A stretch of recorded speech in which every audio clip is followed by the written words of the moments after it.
Agora 3h36, de volta ao Conexão Regional dessa tarde de segunda-feira, trazendo informação para você. Bom, agora a Ana Gabriela Ferreira, da Rede de Mulheres com Dor Crônica e Doenças Raras, Rede Raras, falando a respeito da Semana Nacional de Pessoa com Deficiência Intelectual e Múltipla, e um assunto bastante importante, né, especialmente nessa semana. Vamos cumprimentar a Ana Gabriela. Boa tarde, seja bem-vinda ao nosso programa. Boa tarde, Tatiana. Boa tarde, Teteco. Boa tarde. Uma alegria estar aqui de volta. Prazer é todo nosso, Ana Gabriela.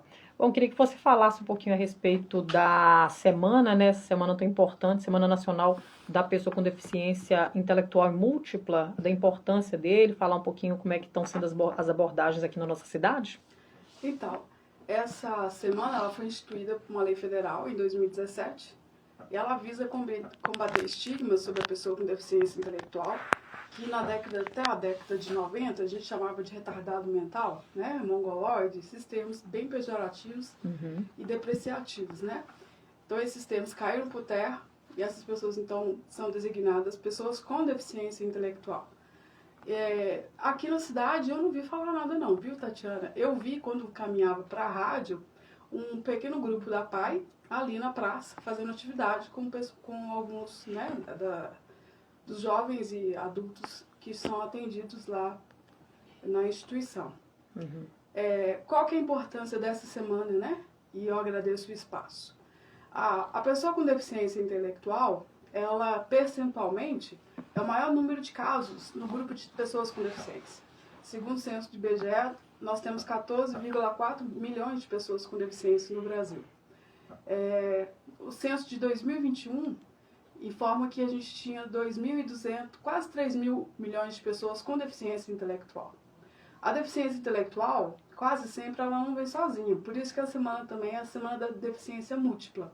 Porque acontece da pessoa ter deficiência visual e deficiência intelectual, deficiência auditiva e deficiência intelectual, transtorno do espectro autista e deficiência intelectual, alguma deficiência física, paralisia e deficiência intelectual. E pode haver mais de uma outra condição, né? E são pessoas que você não vê na rua, né? Você não vê na rua. A famosa invisibilidade, né? Mas eu acho que, mais que invisibilidade, nós temos uma inviabilidade dessas pessoas estarem na rua. Você vê que as instituições como a PAI, aqui em Minas Gerais, né, em outros estados tem outro nome, desde a década de 60, acolhem esse grupo de pessoas e elas não transitam pela cidade. Elas não estão em nenhum... Muito raro elas estão ocupando postos no mercado de trabalho. Então essa semana visa desestigmatizar que essas pessoas são incapazes. Porque deficiência intelectual são aquelas pessoas que o coeficiente de inteligência é menor que 70. Então isso quer dizer que a pessoa ela vai ter uma lentidão maior para processar as informações. É uma pessoa que ela vai ter, sabe aquilo que a gente chama assim, fulano não tem maldade? Aquela pessoa que nunca vai pôr maldade nem nada. Então ela vai ser facilmente influenciável. Porque ela não consegue fazer essa leitura que a gente precisa fazer da forma como a pessoa está olhando, como ela está gesticulando, para entender que ela está com terceiras intenções, né? Então, essas são pessoas que elas vão estar em situação de maior vulnerabilidade. Do grupo de pessoas com deficiência que sofrem violência sexual é o maior grupo, tanto mulheres quanto homens. Então, assim, é uma população que é muito vulnerabilizada, está numa condição de muita vulnerabilidade. E se a gente tivesse, desde a educação, políticas públicas transversais, né? Saúde e educação, porque são pessoas que elas precisam de terapias para estimular a cognição, mas isso desde a infância, porque o nosso cérebro, ele aprende em qualquer época do ano, da vida, época do ano não, da vida, só que eles têm podas neurais, então tem coisas que se você não aprendeu, não desenvolveu naquela faixa etária prevista, dificilmente você vai desenvolver depois, ou vai desenvolver com maior dificuldade. E aí tem também, quando chega de 60 para cima, já não processa tanta informação mais, né? A aprendizagem já não fica mais tão potente. Então, o que a gente tem em termos de política pública federal? A gente tem um serviço que chama SERDES, do governo federal que oferece atendimento multidisciplinar para pessoas com deficiência e deficiência múltipla. Com o quê? Terapia ocupacional, fonoaudiólogo, neuropediatra. Aqui em Itabira esse sistema funciona, esse serviço funciona na PAI. Uhum. Então, os jovens e crianças e idosos que são atendidos pela instituição, eles são atendidos também pelo CERDI, só que como a instituição ela não tem como atender a população toda de Itabira, né, que precisa do serviço, o serviço fica com uma fila muito grande. Muito grande. E nem sempre é um serviço de boa qualidade no sentido de garantir uma terapia de qualidade para essa pessoa. Né? No sentido de conseguir fazer os estímulos adequados. Então, no mundo ideal, a pessoa foi diagnosticada com deficiência intelectual e algo que se consegue identificar desde a infância, porque você percebe a maior dificuldade no desenvolvimento daquela criança, Uhum. e de igual maneira deficiência múltipla. Então, se ela está tendo estímulo com fonoaudiólogo desde a infância, ela vai desenvolver não só a fala, mas a consciência fonológica, que é essencial para ela aprender a ler e escrever. O que a gente tem hoje nas escolas? O nosso maior número de estudantes com deficiência das escolas são pessoas com deficiência intelectual e a grande maioria são analfabetas. Justamente por isso, sabe? Se, olha, tivesse junto ali com a escola, trabalhando as técnicas didáticas de alfabetização, o acompanhamento com o fonoaudiólogo também naquela semana, para aquela criança já está tendo estímulos para ela aprender. Então, ela teve esses estímulos para aprender, foi desenvolvendo pelo serviço da saúde, da educação, fez 18 anos, ela entrou no mercado de trabalho. Ela podia estar sendo uma radialista, sabe? Uma professora. É inserida, né? Está inserida na sociedade.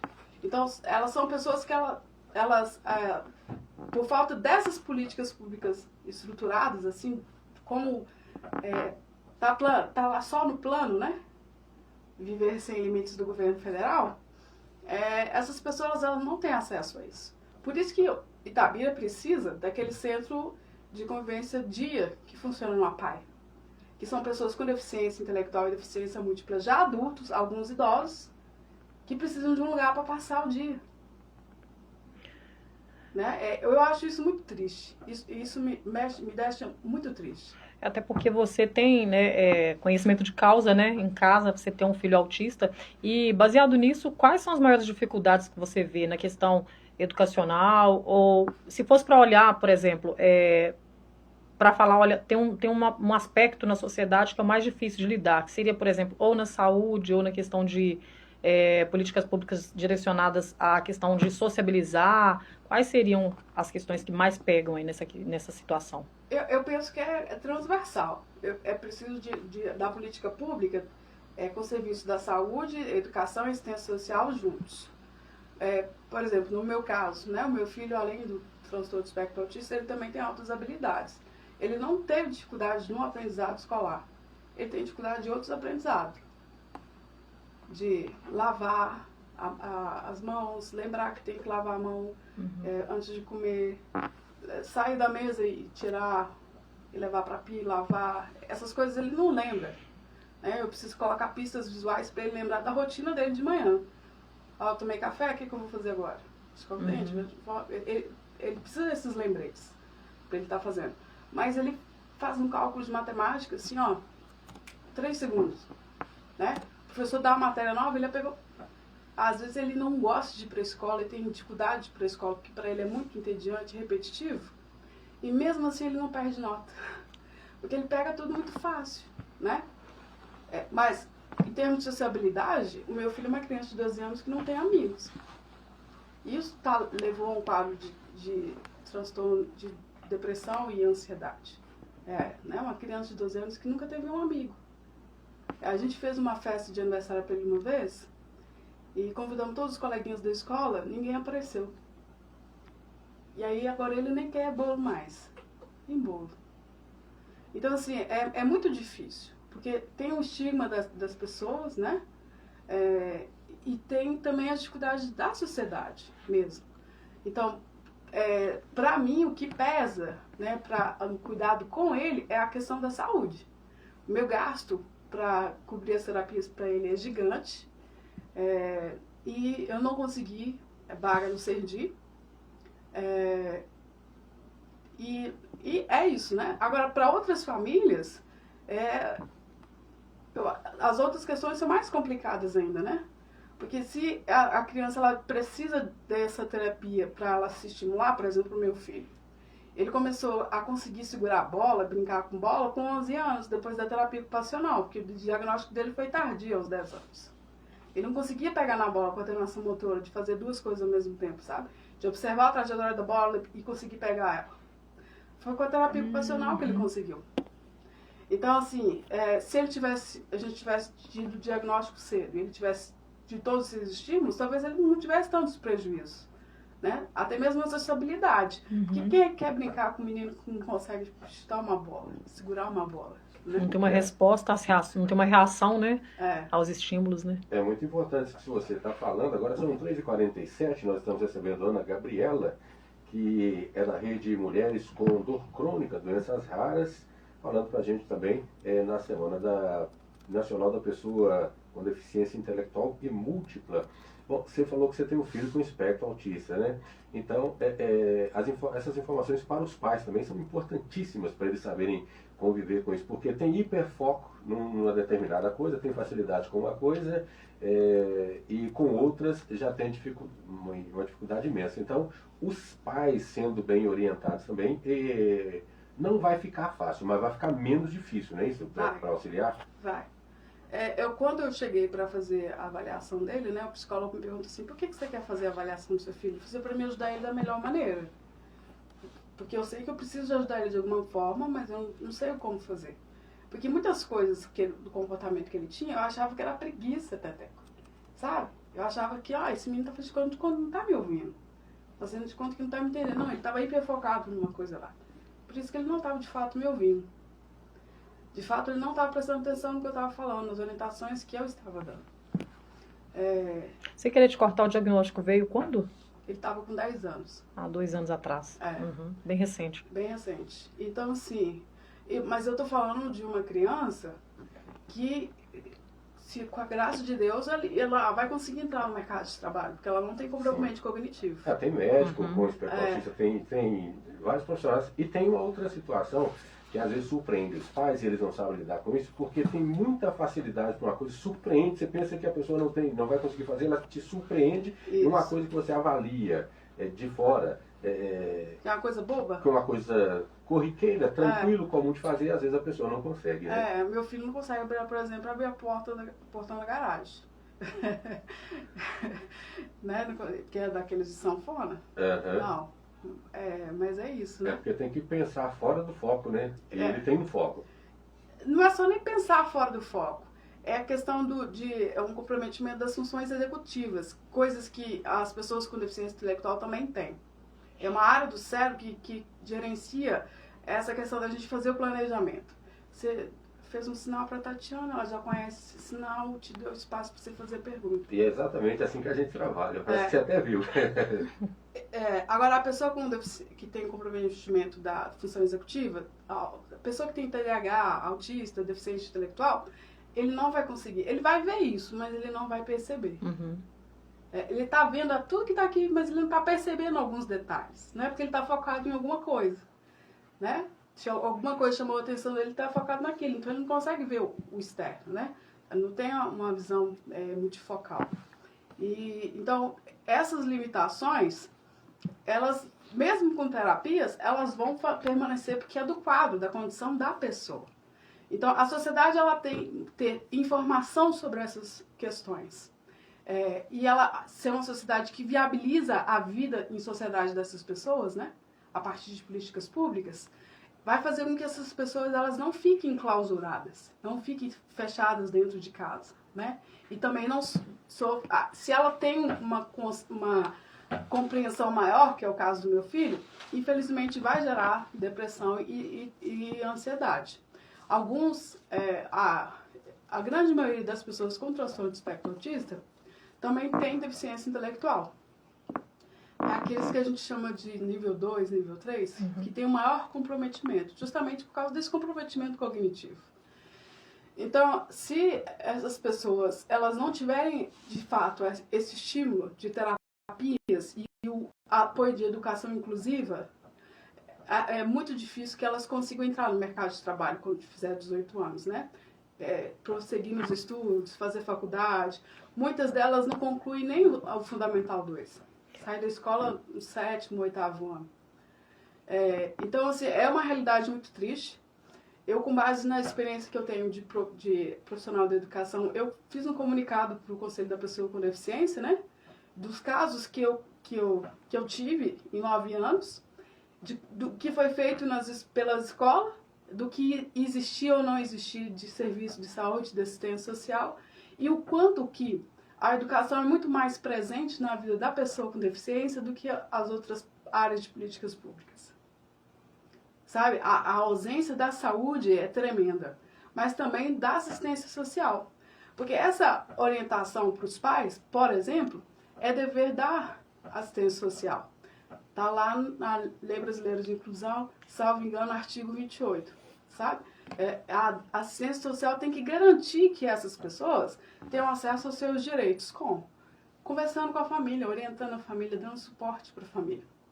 Essa semana, a Defensoria Pública vai estar atendendo nos CRAS da cidade, dando orientação, né? Por que nos CRAS? Porque é isso que a lei manda. Que o serviço de assistência social, a porta de entrada, né? Ele tem que dar esse suporte para essa pessoa. E não é só para receber o BPC, que é o benefício de prestação continuada, mas para essa pessoa ter acesso aos direitos dela na saúde, na educação, que vai garantir a ela autonomia. Né? Porque se essa família perde, se essa pessoa perde o cuidador, quem vai cuidar dela? Ela vai para o lar de Zanã? Ela fica na rua? Isso até abre uma margem aí para um ponto importante também que a gente pouco fala, que é o alto custo, né, com cuidado aí nessas terapias também para a família, né? Como é que você vê, como é que você avalia essa situação? Então, assim, o primeiro choque que eu tive logo com o diagnóstico é isso. O quanto que a desigualdade social ela é muito mais pesada para quando você tem uma pessoa com deficiência na sua vida, né, na sua família. E você tem que cuidar dessa pessoa. E não é uma experiência individual, né? A gente tem uma pesquisa do IBGE divulgando que há um empobrecimento das famílias quando ela tem uma pessoa com deficiência. Porque não só com cuidado, com terapias, que às vezes nem tem na cidade que a pessoa vive, né? Eu estava conversando com meu irmão quando a gente foi no supermercado. Ele morou no Paraná há um tempo. Lá no Paraná, todas as terapias que eu luto para garantir para o meu filho tem no SUS. Aqui no SUS não tem. Né? Isso depende de política pública.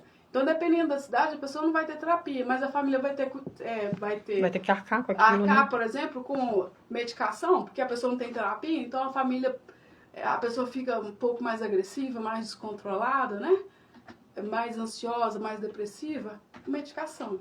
Então vai estar aí dando uma amenizada, mas não vai tratar e nem vai trabalhar aquilo ali para a pessoa se desenvolver, né? Lidar com aquilo ali também. Desencadear é uma consequência da falta de inclusão. Vou colocar assim. Porque se eu tenho meu direito garantido pela assistência social, pela saúde, pela educação, pela mobilidade, por exemplo, Itabira é uma cidade que ela não dá mobilidade para ninguém, né? Agora, para a pessoa com deficiência, fica impossível você estar na rua. Então é por isso que você não vai ver mesmo. Muito raro você ver uma pessoa com deficiência na rua. Porque é uma cidade que inviabiliza a vivência dessas pessoas, a participação dessas pessoas.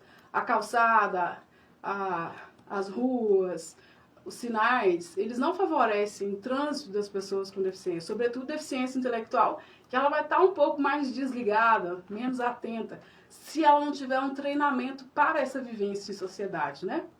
Então, e muitas vezes a família ela pensa em proteger essa pessoa e ela fica mais em casa. Ela só sai junto com uma outra pessoa. Então, essa pessoa acaba não desenvolvendo autonomia. Eu, por exemplo, eu fico com o coração na mão, mas eu deixo meu filho ir para terapia ocupacional sozinho. Porque ele vai pegar o ônibus, vai descer, vai andar 2 minutos, chegou no atendimento, atravessa a rua, volta para casa. E eles têm uma memória muito boa nesse sentido, né? Porque eles já sabem ali a rota certinha. E se algo que sai ali da rota, para eles já é complicado, né? Isso. Então, assim, eu tenho que fazer isso, fico com o coração na mão, porque eu preciso garantir que ele tenha autonomia, né? Ele não vai ter a mim ou uma outra pessoa para sempre para auxiliar ele a resolver as questões. Aí um dia eu dei ele uma tarefa, olha, você vai sair da terapia ocupacional, vai andar um pouco mais na Avenida João Pinheiro e vai comprar a sua borracha. E aí eu olhando no relógio, já era para ter chegado. Não, a gente fica aflito, mas é necessário, sabe? Você garantir esse desenvolvimento para a autonomia da pessoa. E eu fico muito apreensivo, como eu falei, da questão da pessoa com deficiência intelectual e deficiência múltipla, que não tem esses direitos garantidos a políticas públicas, e essa pessoa, então, ela se torna um adulto, se ela chegar à vida adulta, sem autonomia. E sem autonomia, ela vai depender, então, de serviços da assistência social como benefício de prestação continuada, que é o chamado BPC, que garante a essa pessoa um salário mínimo. A gente, com o salário mínimo, quase não faz nada hoje. Quase não faz nada hoje, com o preço das coisas, né? E você quer que uma pessoa, então, que ela não teve nenhum estímulo para viver com autonomia, então ela viva com o benefício de um salário mínimo. Então, é uma pessoa...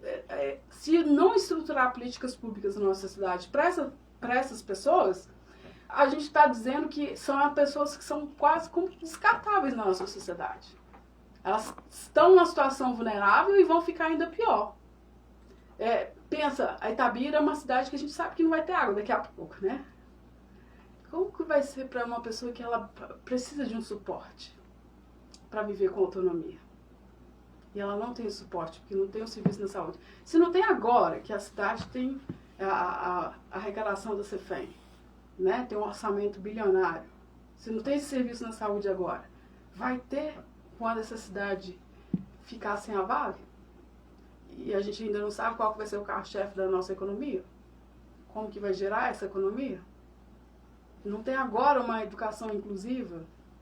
Não tem agora um suporte de assistência social? Não tem agora uma cidade que permite a mobilidade, né? As calçadas, as ruas, elas não seguem o padrão da ABNT para acessibilidade universal.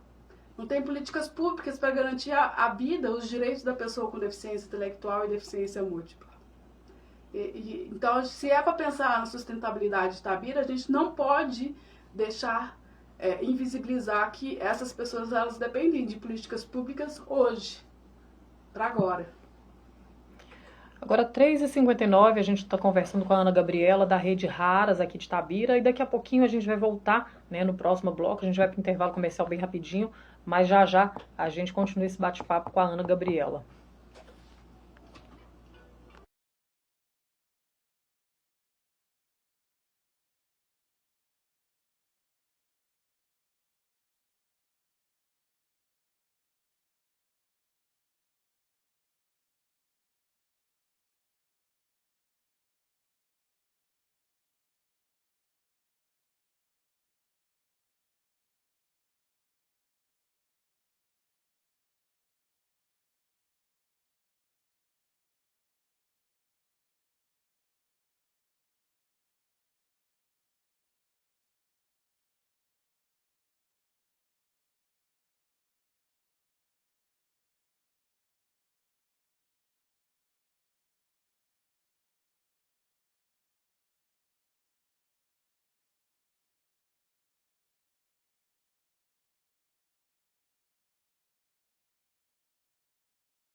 Só abrir a câmera aqui.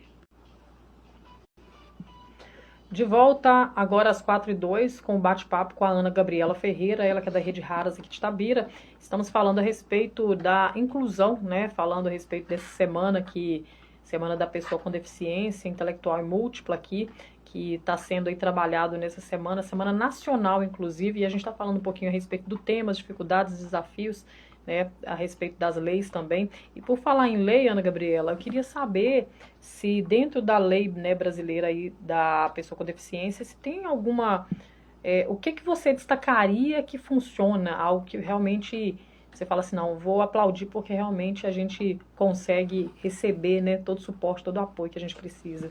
É muito difícil eu te falar de algum artigo da Lei Brasileira de Inclusão que, vamos dizer assim, está garantido, né? Não existe isso. E, via de regra, a garantia de direitos vem com a mobilização das famílias.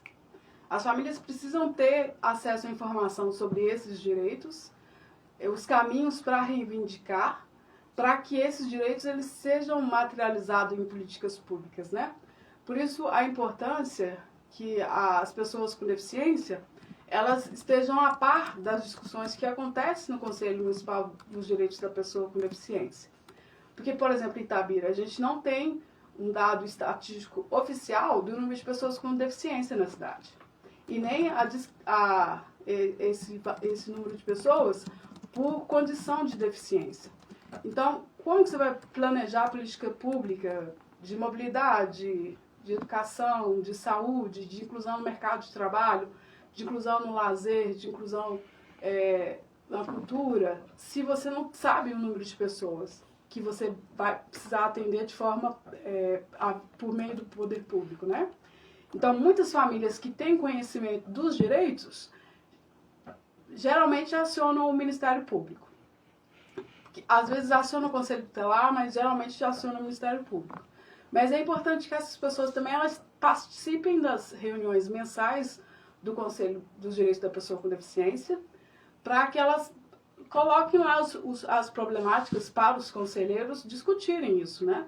Porque o conselho ele é paritário, 50% são de conselheiros governamentais, 50% da sociedade civil, mas se as pessoas que necessitam dessas políticas públicas, elas não estiverem atuantes no Conselho da Pessoa com Deficiência, não vai materializar nenhuma política pública, né?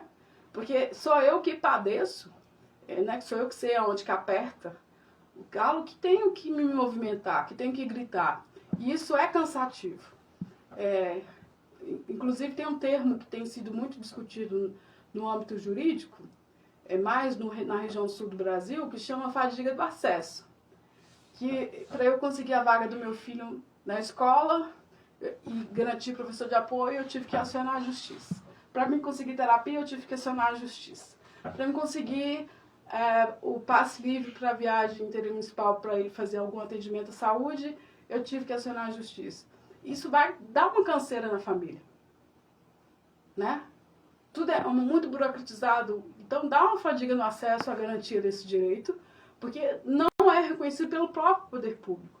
Então, para que a Lei Brasileira de Inclusão ela seja efetiva, o poder público precisa acordar e garantir esses direitos para as pessoas com deficiência, né? Não dá mais para ficar considerando que é uma minoria que não deve ter as suas demandas atendidas no município. Muito bem, agora 4h06. E Ana Gabriela, como é que as famílias podem, né, se mobilizar, né? A gente sabe que você está militando aí nessa área, né, nessa questão. Como é que as famílias podem estar abraçando realmente essa causa? É importante, né, que as famílias estejam aí, a sociedade, todos, né, abraçando de mãos dadas aí para garantir esses direitos sem ter essa fadiga. Isso. Olha, o mais importante são as associações, né, de pessoas com deficiência. Eu sou voluntária no grupo de pessoas com deficiência visual aqui em Itabira. Tem a Fraternidade Cristã das Pessoas com Deficiência, que é mais uma fraternidade a nível nacional, que num aspecto mais religioso, né, mas que também incide na questão da reivindicação de políticas públicas. Tem a PAI, que eu sei que tem um grupo de pais e familiares. Tem o FADA, que é do grupo de pessoas com deficiência, com síndrome de Down. Tem a AMA, que é das pessoas com transtorno do espectro autista. Mas o mais importante é isso, a pessoa ela está buscando, né? Se ela não conhece nenhum grupo, ela vai no CRAS buscar saber dos seus direitos. Se ela sentir assim que, olha, eu tive uma resposta meia boca, ela não deixa de insistir. Ela procure outro órgão, né? Vai no Conselho da Pessoa com Deficiência, se achar que foi meia boca, vai lá na promotoria. Se for pessoa com menor de 18 anos, se for uma criança ou um adolescente, eu tenho certeza que o promotor Renato vai atender essa pessoa e vai dar as orientações para ela, porque é isso que eu percebo nele, sabe?